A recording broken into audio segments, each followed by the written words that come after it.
Ukraine's defense minister sat down for an exclusive interview with CNN, saying he wants President Biden to take an even firmer stance with Vladimir Putin, make it clear that the U.S. will not hesitate to act if Russia moves to invade Ukraine. Still, the defense minister tells CNN's Matthew Chance the support they want does not include sending American soldiers to fight on their front lines.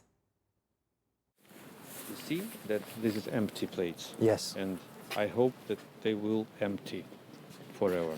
Just only these guys. These are the guys that have already lost their lives. These could soon be filled. This is the real threat Ukraine now faces. More soldiers dying in battles with Russia, something the country's new defense minister, appointed just a month ago, tells me he's struggling with. In Russia, they will have also the same places. For what reason, for what sake, Russians will die? For what? Across the border, the Kremlin calls these its regular winter drills. Ukraine says there are now about 95,000 Russian troops within striking distance. US intel indicates that will rise to 175,000. But even that, the defense minister tells me, is an underestimate. 175, it's not enough to go to Ukraine. You think Russia will need more than Yes, 175? sure.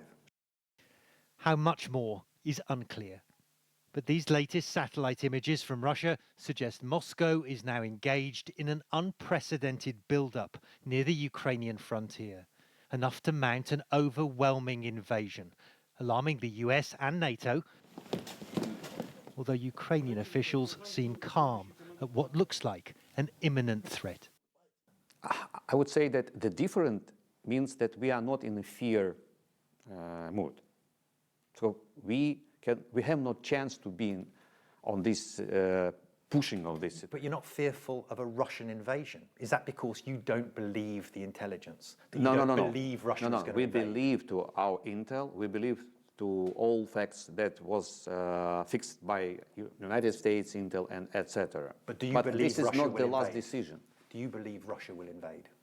I'm not believe that I will not believe that Russian will have a victory in Ukraine. It's a different, because it will be a really bloody massacre, and Russian guys also will come back in the coffins. Yes. Та командувач військово-морських сил Збройних сил України. There's also a belief in Ukraine that Russia, which denies plans to invade, can, with the help of the United States and its allies, still be deterred. This is the defense minister inducting 2 new coastal patrol boats from the US into the Ukrainian Navy. Part of a much broader military modernization program Ukraine is trying to carry out with support from the West, angering Moscow. Ukraine's growing ties with NATO and Kremlin demands for NATO expansion to be curbed is set to dominate President Biden's virtual summit with Vladimir Putin of Russia on Tuesday. A crucial online meeting that could determine Ukraine's fate. The US president, the defense minister tells me, should double down on support for Ukraine. If I can advise to President Biden, please, I would like to ask him to very understandable articulate to Mr. Putin that no red lines from Kremlin side could be here.